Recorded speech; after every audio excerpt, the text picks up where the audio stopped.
overall, we did see that caregiver perceptions were relatively positive when it comes to seeing specialists. So it seemed like overall majority of our population did say that they would like to see a specialist or that they would find specialist care beneficial for their child. But please add on, Emily. Yeah, 81% of caregivers reported, thinking that their child seeing a specialist would be helpful.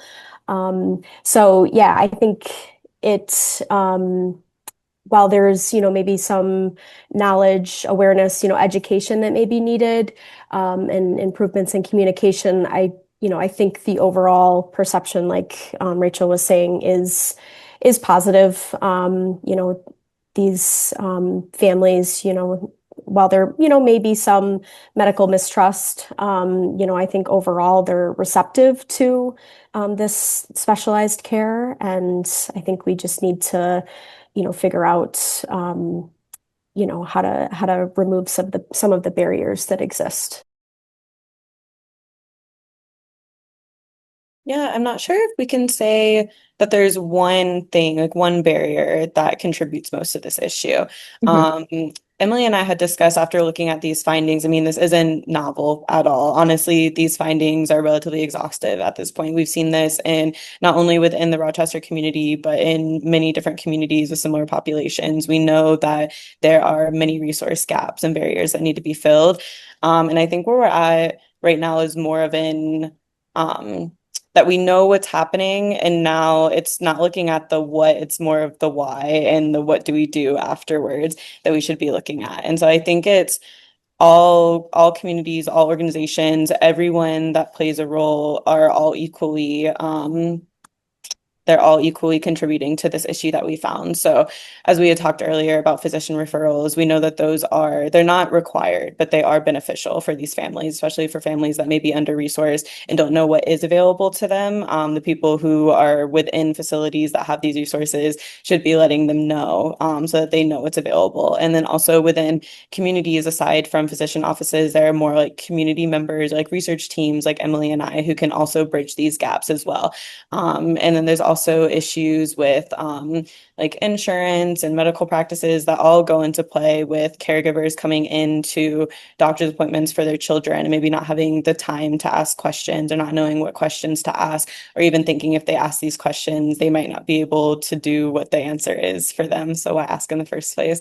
So I think, like I said earlier, where we're at now is why is this happening? Why maybe having more close conversations with caregivers and asking them if they know that they're being referred to a specialist. Because again, this is caregiver report. So we don't know what's actually going on in the offices with them, whether or not they're aware that they're receiving referrals or even how to talk about additional care that could be beneficial for their child. So asking them what resources they need from us as community members and from their providers to know. And then also speaking with providers about what resources they may need to be able to connect with communities more as well.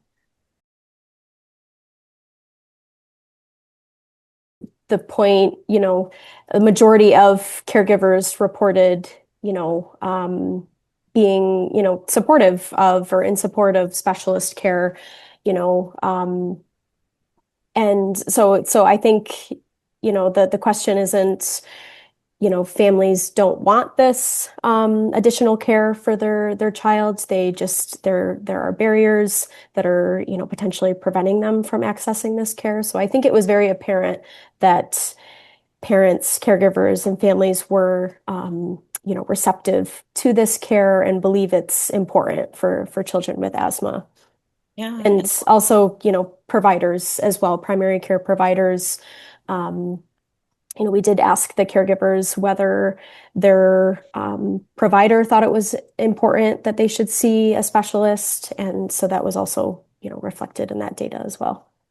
yeah, I think definitely the caregiver receptiveness, also the rate at which referrals can increase access to specialist care as well are things that were very significant that we found. And I think what's not novel is knowing that some communities have access to resources that other communities may not. But I think the caregiver receptiveness and the how beneficial referrals can be is what is really impactful about this. And I think what this really shows us is that it's more than just the gaps in the limited resources, that it's about relationship building between community members, patients, and providers. Yeah, I think this, kind of all points to the need for, like a multifaceted approach to reducing barriers, using things like telemedicine, which, is being used for many health conditions for children, including asthma.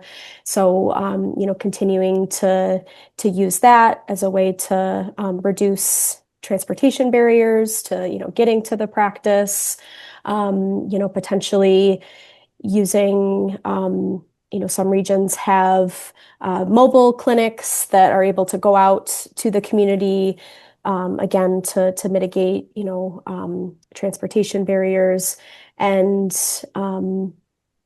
we're actually working on a project right now that's partnering with school nurses to make specialist care and asthma care in general more accessible to school-aged kids.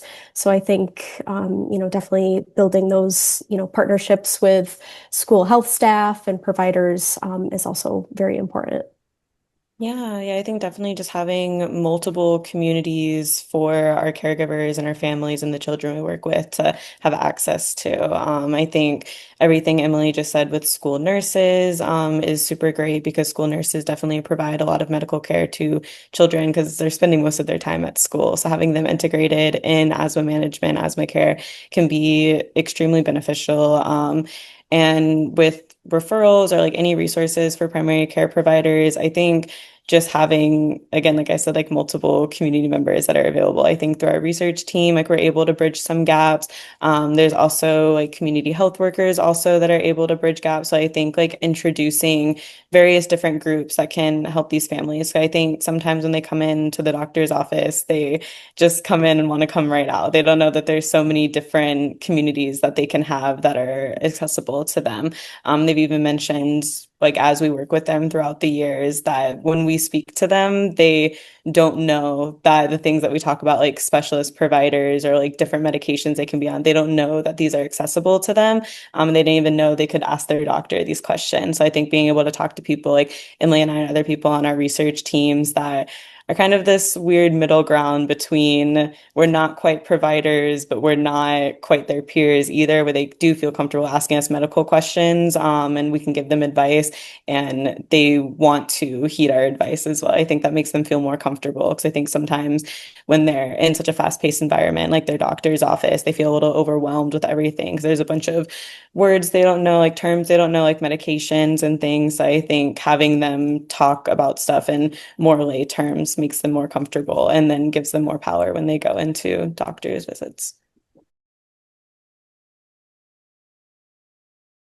Yeah, I think just, this is, one example of, the work that's being done to, figure out how we can, reduce barriers to healthcare services, and, particularly for children with asthma. So, yeah, it's been a pleasure to work on this and a pleasure talking with you. Just one final thing to add, like Emily was saying, is having future research about these barriers, not just we know that there are barriers and that there are gaps, and that now we need to be looking at what do we do about those barriers and the gaps. The next step of implementation of things and getting more into the why is definitely very important.